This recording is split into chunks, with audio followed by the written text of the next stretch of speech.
Estamos en la controversia, transmite Canal Capital en directo, un debate de toda la pertinencia sobre el proceso que se adelanta en la Procuraduría contra el alcalde Petro.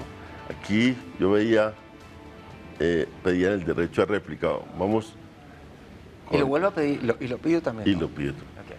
Sí, primero sobre la libre competencia. ¿Qué era lo que llamaban libre competencia en Bogotá? Respaldados por una carta del Superintendente de Servicios Públicos, afirmaban que en Bogotá los únicos que podían operar en ejercicio de la, entre comillas, libre competencia eran los 4 operadores privados que venían antes.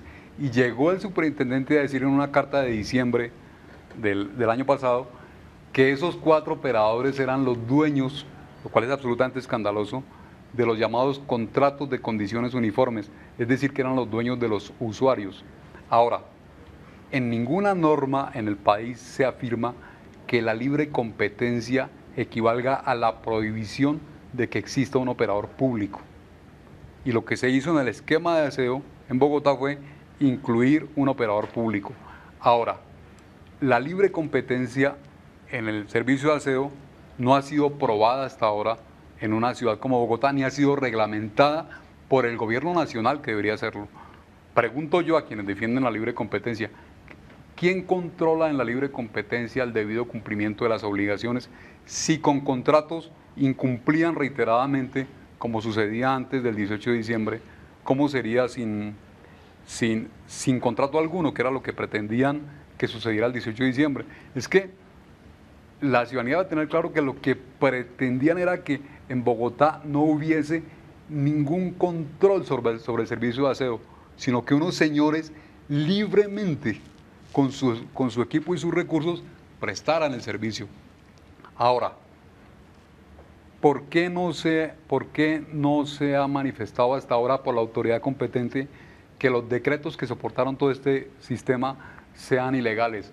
Por una razón precisa, para que la autoridad judicial suspenda provisionalmente, que puede hacerlo, un decreto, la violación tiene que ser grosera, tiene que ser vulgar, tiene que ser manifiesta, flagrante.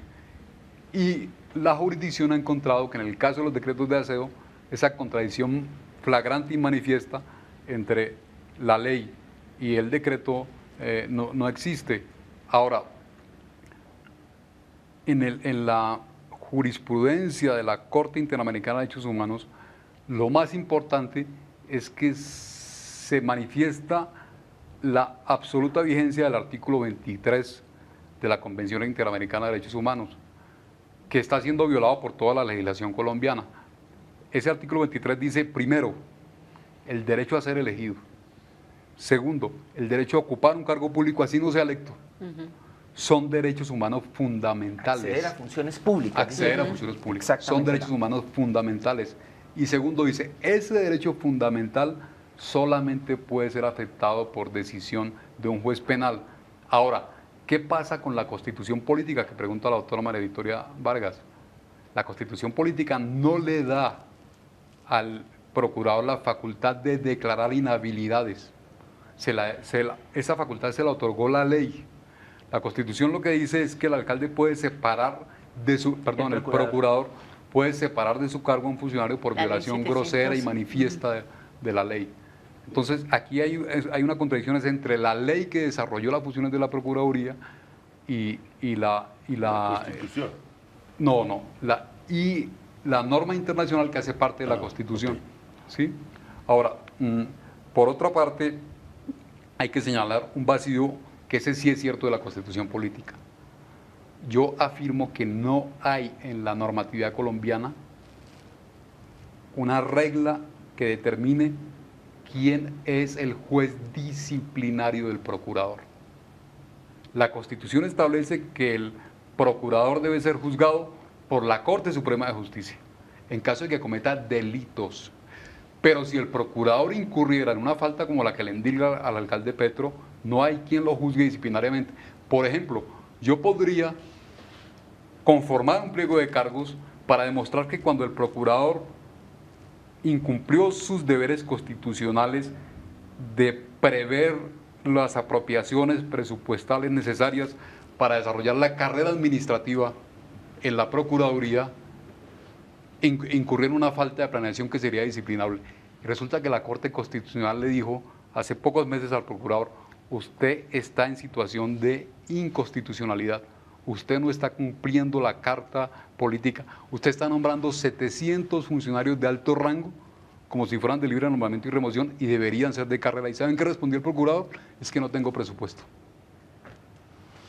A ver, una réplica también. Sí, yo creo que estamos examinando dos problemas mezclados, pero diferentes. Uno es si el pliego de cargos, que es lo que tenemos ahora, ¿sí? Si el pliego de cargos y una eventual sanción del procurador sería ajustada de derecho o no, ¿sí? Quizás no tenemos tiempo para desarrollarlo aquí, León, pero para mí es evidente que Petro no actuó contra el ordenamiento jurídico, porque tenía una orden de la Corte Constitucional de adoptar en el menor tiempo posible, a corto plazo, el esquema que estime pertinente para normalizar el servicio de aseo en favor de la población recicladora. Y además en esa decisión de la Corte se le trazan unas pautas precisas de lo que significa actuar en favor de la población recicladora, como por ejemplo formalizar a la población recicladora, crear rutas selectivas, centros de acopio de los residuos sólidos, centros de procesamiento, avance hacia un esquema de basura cero o bueno, de reducción de, digamos, la disposición final en el relleno y reaprovechamiento de los residuos sólidos. Garantizar que los recicladores obtienen una remuneración como partícipes en la generación de valor, en el procesamiento de la basura, etcétera. Hay una serie de órdenes de la Corte. Y si uno se pone a ver los razonamientos del alcalde, a mí me parecen razonables cuando él dice: yo, si mantengo el oligopolio de transporte de la basura, que era lo que teníamos en Bogotá, ¿sí?, desequilibrado para la ciudad, generador de unas utilidades superiores a lo razonable en favor de los recicladores y a costa de la ciudadanía. Si mantengo ese esquema, no puedo garantizar el cumplimiento de las órdenes de la Corte. Y eso se puede examinar en concreto, porque los señores no se iban a someter fácilmente sin la presencia y competencia de una entidad pública que los forzara en el terreno a hacerlo. No se iban a someter fácilmente a esas disposiciones de la Corte. Y en libre competencia mucho peor. Estos grandes operadores no iban a tener ni siquiera un instrumento de control, o no se les iba a poder aplicar ni siquiera el instrumento de control que eran los contratos vigentes en el pasado. Entonces, el alcalde dice, a mi modo de ver, de buena fe y de una manera razonable: para cumplir la Corte yo tengo que introducir aquí una empresa pública, ¿sí? Por eso pienso que no violó la ley ni incurrió en falta disciplinaria. Hubo problemas gerenciales en la ejecución, digamos, de ese diseño, eso sí. Pero la pregunta es si los problemas gerenciales pueden constituirse en faltas disciplinarias. Si usted convierte, León, los problemas gerenciales, las falencias gerenciales en faltas disciplinarias, creo que de los ministros, ¿sí?, se salvan, si acaso, uno o dos. De los alcaldes y gobernadores de este país ni se diga. Son dos temas distintos: el tema gerencial y el tema de las faltas disciplinarias y del derecho disciplinario. Sobre el tema internacional, si usted me deja ya o más adelante, quiero hacer un par de observaciones. Sobre el tema internacional. Carlos Vicente, mire, yo pienso que de ninguna manera la Corte Constitucional le ordenó al alcalde mayor de la ciudad que para efectos de poder involucrar a la población recicladora tuviese que desconocer la ley o la Constitución. Y tampoco comparto lo expresado por el doctor Asprilla cuando dice: no, es que nosotros queríamos era un esquema público y ahí no se violó la libre competencia. Claro que se violaba porque impidió que otros lo hicieran. Cuando ya se vencieron los contratos, se vencieron las áreas de servicio exclusivo, todos, no, yo no me opongo a que exista un esquema público, pero yo creo, mire, la Procuraduría en el pliego de cargos todo el tiempo utiliza estas expresiones: improvisación y falta de planeación. ¿Puedo decir algo? Improvisación y falta de planeación todo el tiempo, todo el tiempo. ¿Cómo es posible, por ejemplo, que a 10 días casi de que llegara el día glorioso, el 18 de diciembre, estuviesen apenas contratando volquetas que además no eran los vehículos indicados? Eso me parece que eso es improvisación y es falta de planeación y contraría principios constitucionales también de la eficiencia y de la eficacia. Entonces los servidores públicos somos también responsables por omisión o extralimitación en nuestras funciones.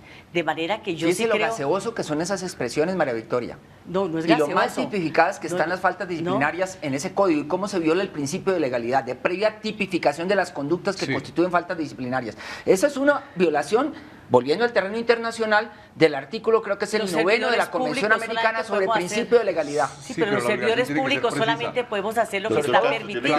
Cuando usted dice en el Código Disciplinario una falta contra la eficiencia, falta gravísima, eso incumple el principio de legalidad. Todos incurrimos en falta de eficiencia. Cuando se violó la Constitución y no se permitió la libre competencia. Yo puedo, doctora María Victoria, hacerle un juicio de eficiencia al procurador sobre el cumplimiento de su función constitucional de ser el guardián del ambiente, del medio ambiente en Colombia.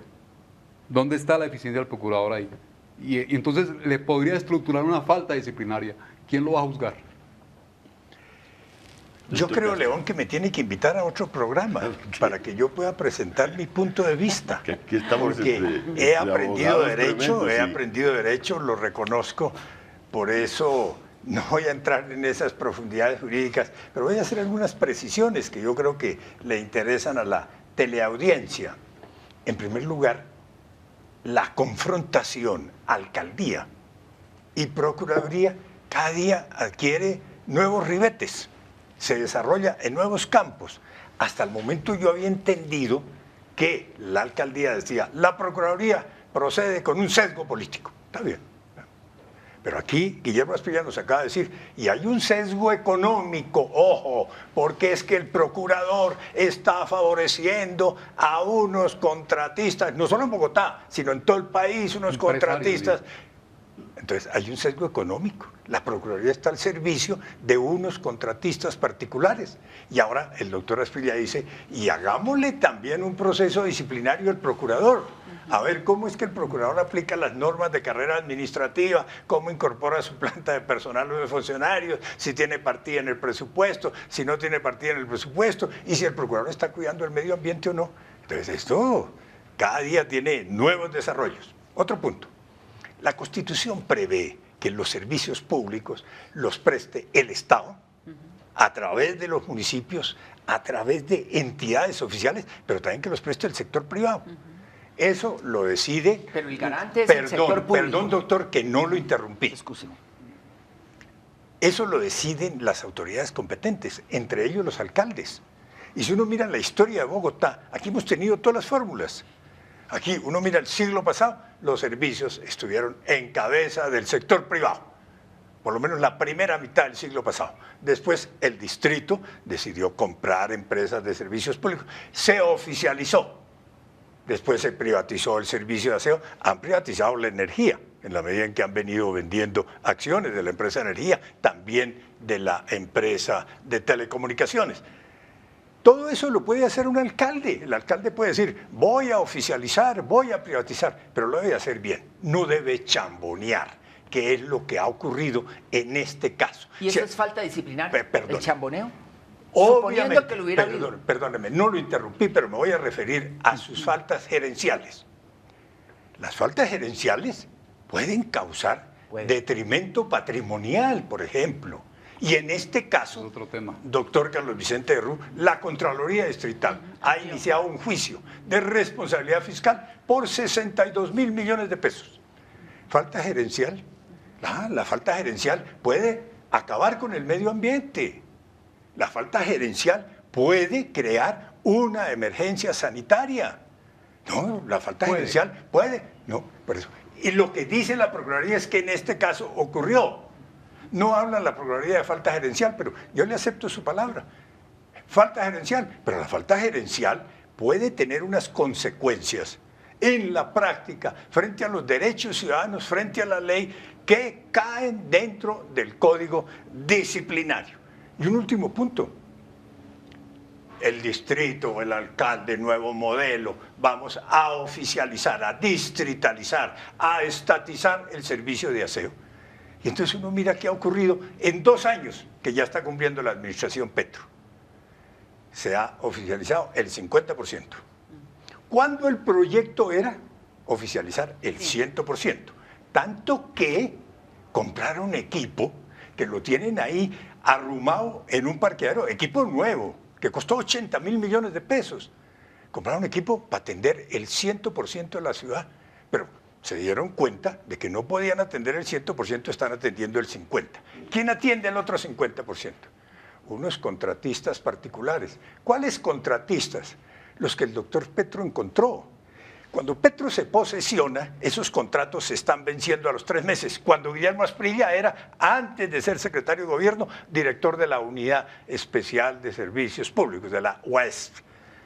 Le prorrogó los contratos por 6 meses más, sin cambiarle sus cláusulas, sin cambiarle las condiciones económicas. No, vengan por 6 meses más. Se satanizaban en público. Contratistas inescrupulosos, de pronto hacen parte del carrusel, mafiosos, pero venga, les prorrogo los contratos. Después se los prorrogó por 3 meses más, hasta el 18 de diciembre. Por Dios, y el 18 de diciembre pasado se los prorrogó por 1 año. Y usted lo sabe, doctor Derrú, ya anunció la alcaldía que esos contratos se van a prorrogar este 18 de diciembre. Pero sabe, doctor Perdóneme, Castro, doctor, que no lo interrumpí y concluyo. Tenemos una pausa concluyo, y volvemos pero en el último permítame segmento. que concluya. Esos contratos le permiten a la administración darlos por terminados unilateralmente, caducarlos, ponerles multas a los contratistas, pero nada de eso ha hecho la administración Petro en relación con los contratistas, prorrogarles los contratos 3 o 4 veces. Vamos a una pausa y volvemos sobre este debate que está muy álgido y muy interesante.